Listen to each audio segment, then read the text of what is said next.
श्री शिव महापुराण विद्वेश्वर संहिता 16वां अध्याय। पार्थिव पूजा की महिमा, शिव नैवेद्य भक्षण के विषय में निर्णय तथा बिल्व का महात्म्य। तदनंतर ऋषियों के पूछने पर किस कामना की पूर्ति के लिए कितने पार्थिव लिंगों की पूजा करनी चाहिए, इस विषय का वर्णन करके सूत जी बोले, महर्षियों, पार्थिव लिंगों की पूजा कोटि कोटि यज्ञों का फल देने वाली है। कलयुग में लोगों के लिए शिव पूजन जैसा श्रेष्ठ दिखाई देता है, वैसा दूसरा कोई साधन नहीं है। यह समस्त शास्त्रों का निश्चित ही सिद्धांत है। शिवलिंग भोग और मोक्ष देने वाला है। लिंग 3 प्रकार के कहे गए हैं, उत्तम, मध्यम और अधम। जो 4 अंगुल ऊंचा और देखने में सुंदर हो तथा वेदी से युक्त हो, उस शिवलिंग को शास्त्रज्ञ महर्षियों ने उत्तम कहा है। उससे आधा मध्यम और उससे भी आधा अधम माना गया है। इस तरह 3 प्रकार के शिवलिंग कहे गए हैं, जो उत्तरोत्तर श्रेष्ठ हैं। ब्राह्मण, क्षत्रिय, वैश्य, शूद्र अथवा विलोम संकर कोई भी क्यों न हो, वह अपने अधिकार के अनुसार वैदिक अथवा तांत्रिक मंत्र से सदा आदर पूर्वक शिवलिंग की पूजा करें। ब्राह्मणों, महर्षियों, अधिक कहने से क्या लाभ? शिवलिंग का पूजन करने में स्त्रियों का तथा अन्य सब लोगों का भी अधिकार है।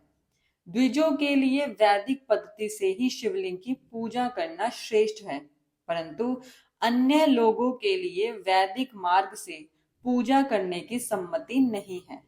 वेदज्ञ द्विजों को वैदिक मार्ग से ही पूजन करना चाहिए, अन्य मार्ग से नहीं। यह भगवान शिव का कथन है। दधीची और गौतम आदि के शाप से जिनका चित्त दग्ध हो गया है, उन द्विजों की वैदिक कर्म में श्रद्धा नहीं होती। जो मनुष्य वेदों तथा स्मृतियों में कहे हुए सत्कर्मों की अवहेलना करके दूसरे कर्मों को करने लगता है, उसका मनोरथ कभी सफल नहीं होता। इस प्रकार विधि पूर्वक भगवान शंकर का नैवेद्यांत पूजन करके उनकी त्रिभुवनमयी 8 मूर्तियों का भी वही पूजन करें। पृथ्वी, जल, अग्नि, वायु, आकाश, सूर्य, चंद्रमा तथा यजमान, ये भगवान शंकर की 8 मूर्तियां कही गई हैं। इन मूर्तियों के साथ साथ शर्व, भव, रुद्र, उग्र, भीम, ईश्वर, महादेव तथा पशुपति, इन नामों की भी अर्चना करें। तदनंतर चंदन, अक्षत और बिल्व पत्र लेकर वहां ईशान आदि के क्रम से भगवान शिव के परिवार का उत्तम भक्ति भाव से पूजन करें। ईशान, नंदी, चंड, महाकाल, भृंगी, वृष, स्कंद, कपर्दीश्वर, सोम तथा शुक्र, ये 10 शिव के परिवार हैं, जो कर्मशः ईशान आदि 10 दिशाओं में पूजनीय हैं। तत्पश्चात भगवान शिव के समक्ष वीरभद्र का और पीछे कीर्ति मुख का पूजन करके विधि पूर्वक 11 रुद्रों की पूजा करें। इसके बाद पंचाक्षर मंत्र का जप करके शत रुद्रीय स्तोत्र का, नाना प्रकार की स्तुतियों का तथा शिव पंचांग का पाठ करें। तत्पश्चात परिक्रमा और नमस्कार करके शिवलिंग का विसर्जन करें। इस प्रकार मैंने शिव पूजन की संपूर्ण विधि का आदर पूर्वक वर्णन किया। रात्रि में देव कार्य को सदा उत्तराभिमुख होकर ही करना चाहिए। इसी प्रकार शिव पूजन भी पवित्र भाव से सदा उत्तराभिमुख होकर ही करना उचित है। जहां शिवलिंग स्थापित हो, उससे पूर्व दिशा का आश्रय लेकर नहीं बैठना या खड़ा होना चाहिए, क्योंकि वह दिशा भगवान शिव के आगे या सामने पड़ती है। इष्ट देव का सामना रोकना ठीक बात नहीं है। शिवलिंग से उत्तर दिशा में भी ना बैठे, क्योंकि उधर भगवान शंकर का वामांग है, जिसमें शक्ति स्वरूपा देवी उमा विराजमान है। पूजक को शिवलिंग से पश्चिम दिशा में भी नहीं बैठना चाहिए, क्योंकि वह आराध्य देव का पृष्ठ भाग है। पीछे की ओर से पूजा करना उचित नहीं है। अतः अवशिष्ट दक्षिण दिशा ही ग्राह्य है, उसी का आश्रय लेना चाहिए। तात्पर्य यह है कि शिवलिंग से दक्षिण दिशा में उत्तराभिमुख होकर बैठे और पूजा करें। विद्वान पुरुष को चाहिए कि वह भस्म का त्रिपुंड लगाकर, रुद्राक्ष की माला लेकर तथा बिल्व पत्र का संग्रह करके ही भगवान शंकर की पूजा करें, इनके बिना नहीं। मुनिवरों, शिव पूजन आरंभ करते समय यदि भस्म न मिले तो मिट्टी से भी ललाट में त्रिपुंड अवश्य कर लेना चाहिए।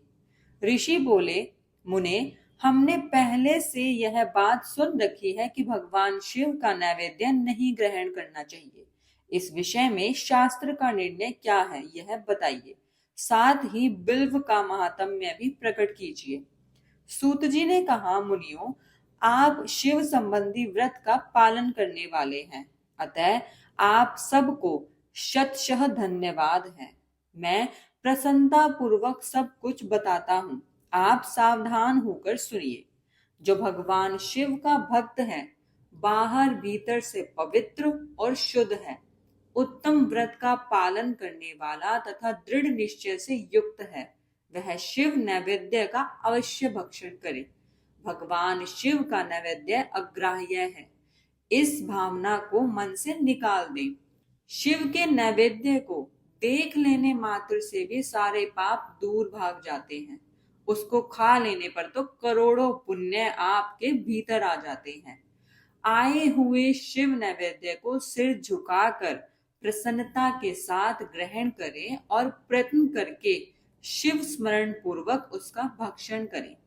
आए हुए शिव नैवेद्य को जो यह कहकर कि मैं इसे दूसरे समय में ग्रहण करूंगा, लेने में विलंब कर देता है, वह मनुष्य निश्चय ही पाप से बद्ध जाता है। जिसने शिव की दीक्षा ली हो, उस शिव भक्त के लिए यह शिव नैवेद्य अवश्य भक्षणीय है, ऐसा कहा जाता है। शिव की दीक्षा से युक्त शिव भक्त पुरुष के लिए सभी शिवलिंगों का नैवेद्य शुभ एवं महाप्रसाद है, अतः वह उसका अवश्य भक्षण करे। परंतु जो अन्य देवताओं की दीक्षा से युक्त है और शिव भक्ति में भी मन को लगाए हुए है, उसके लिए शिव नैवेद्य भक्षण के विषय में क्या निर्णय है, इससे आप लोग प्रेम पूर्वक सुने। ब्राह्मणों, जहां से शाल ग्राम शिला की उत्पत्ति होती है, वहां के उत्पन्न लिंग में, रस लिंग में, पाषाण, रजत तथा सुवर्ण से निर्मित लिंग में, देवताओं तथा सिद्धों द्वारा प्रतिष्ठित लिंग में, केसर निर्मित लिंग में, स्फटिक लिंग में, रत्न निर्मित लिंग में तथा समस्त ज्योतिर्लिंगों में विराजमान भगवान शिव के नैवेद्य का भक्षण चंद्रायण व्रत के समान पुण्य जनक है।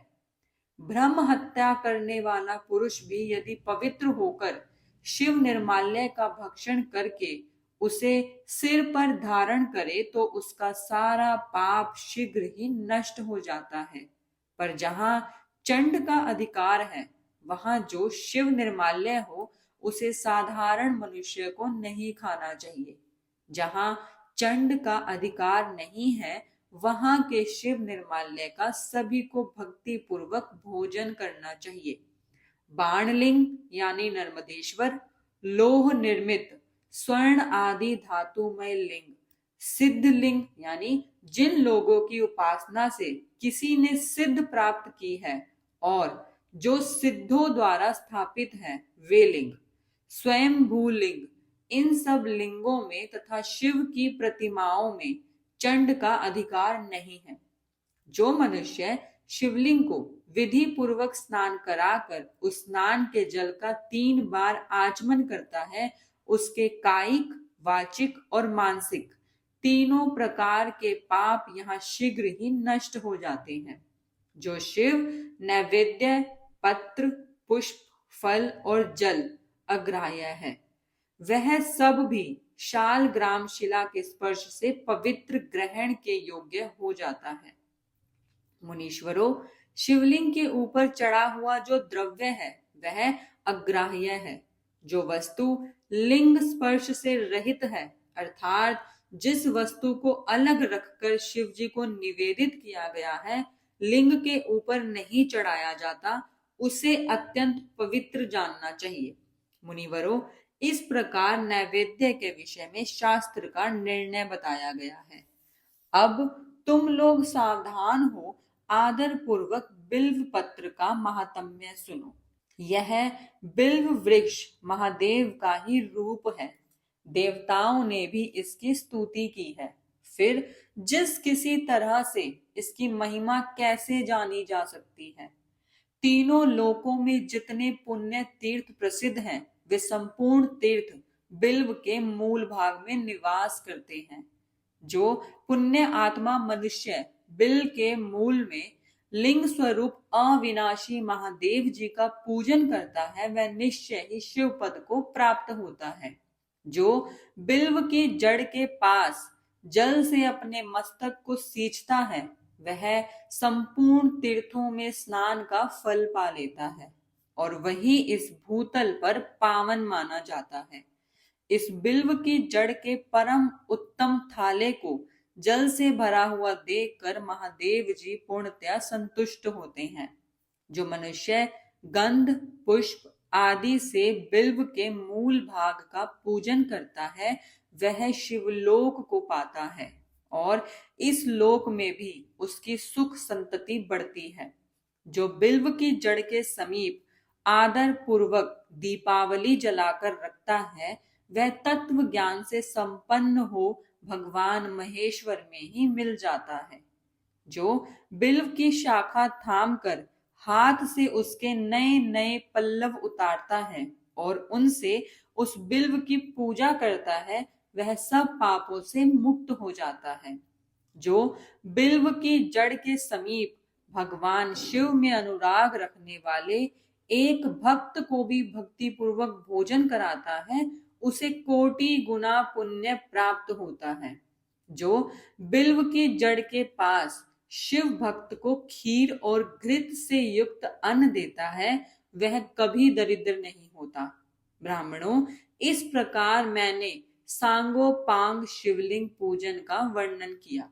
यह प्रवृत्ति मार्गी तथा निवृत्ति मार्गी पूजकों के भेद से दो प्रकार का होता है।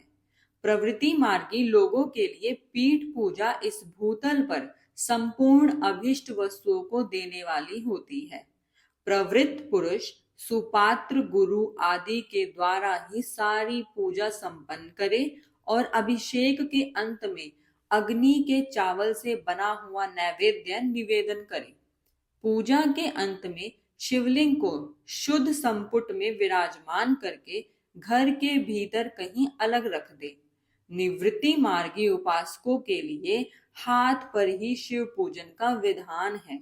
उन्हें भिक्षा आदि से प्राप्त हुए अपने भोजन को ही नैवेद्य रूप में निवेदित कर देना चाहिए। निवृत्त पुरुषों के लिए सूक्ष्म लिंग ही श्रेष्ठ बताया गया है। वे विभूति से पूजन करें और विभूति को ही नैवेद्य रूप से निवेदित भी करें। पूजा करके उस लिंग को सदा अपने मस्तक पर धारण करें। आज का अध्याय यहीं समाप्त होता है। आगे हम जानेंगे अगले अध्याय में। तब तक के लिए जय शिव शंकर।